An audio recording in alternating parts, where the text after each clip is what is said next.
All right, fans of music, welcome back. It's Dave. It's the Real Music Observer, observing real music in real time for real people just like you and just like me.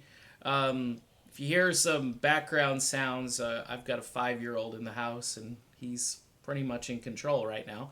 Um, Stevie Nicks apparently forgets where she is last night in Charlotte, North Carolina, saying that she was in South Carolina, and then corrected herself and then went on this long story trying to redact what she said or to kind of cover what she said and relating it to South Dakota, North. I mean, it's just a really weird story. And the reviewer spent a lot of time talking about that rather than talking about the musical exploits of this band. The brief time that they spoke about, yeah, we missed Lindsey Buckingham, but you had Neil Finn and the meaty guitar playing of Mike Campbell. Did the guitar playing sound authentic to the Fleetwood Mac sound? I mean, this could be a new business model. A band who might be in their twilight, they decide, hey, you know what we're going to do? We're going to see if we can recruit two guys from this other band, maybe a defunct band, maybe a band that's still going. Maybe once they wrap their tour up, you can bring them in.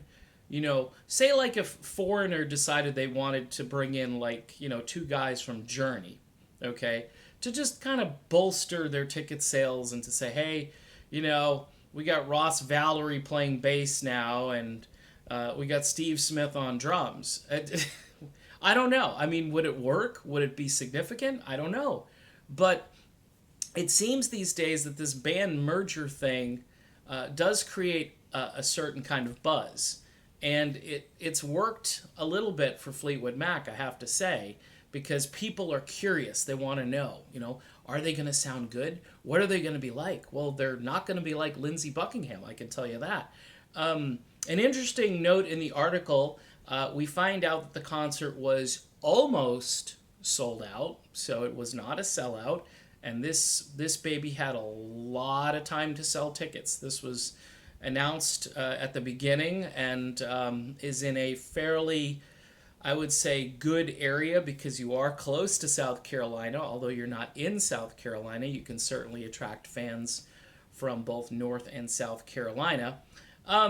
And another thing I want to mention about this article is that these reviewers, if you remember, there was a reviewer that spent a whole bunch of time talking about the people around him that were irritating him during the concert.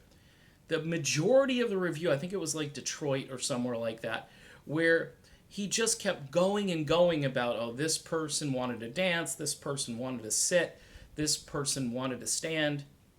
Meanwhile, this just goes to the idea that the whole thing is just an experience now. It's a concert experience. It's not, does the music remind you of your copy of Mirage? It doesn't have anything really to do with that anymore. You're paying these big ticket prices and you're more concerned about the experience. And I think that is why so many people are willing to kind of give Neil Finn and Mike Campbell a pass in this role, because they're just like position players. They filled in this one guy who was playing first base, second base, third base. They found two guys to fill in and try to fill in for his position.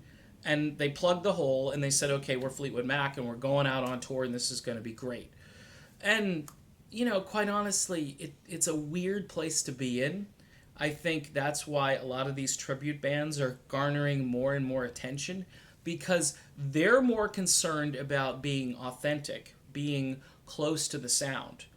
Rumors of Fleetwood Mac right now is closer to the original Fleetwood Mac sound than this band with Mike Campbell and Neil Finn. Because Neil Finn, people say, well, Lindsey is the hardest guy to replace. Vocally speaking, there's not too many people that sound like him.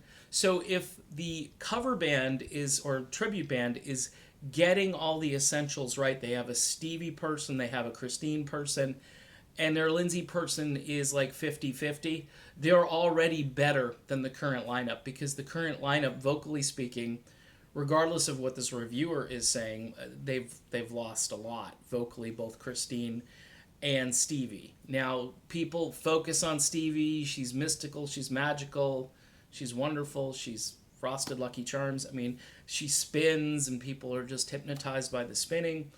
So I guess a lot of that makes up for maybe some of the other areas where they're currently lacking.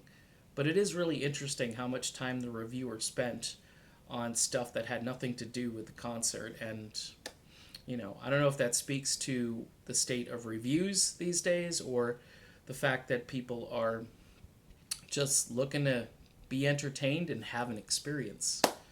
In that case, go see Rumors of Fleetwood Mac or Rumors ATL. I think they'll be better. All right, done. See you soon.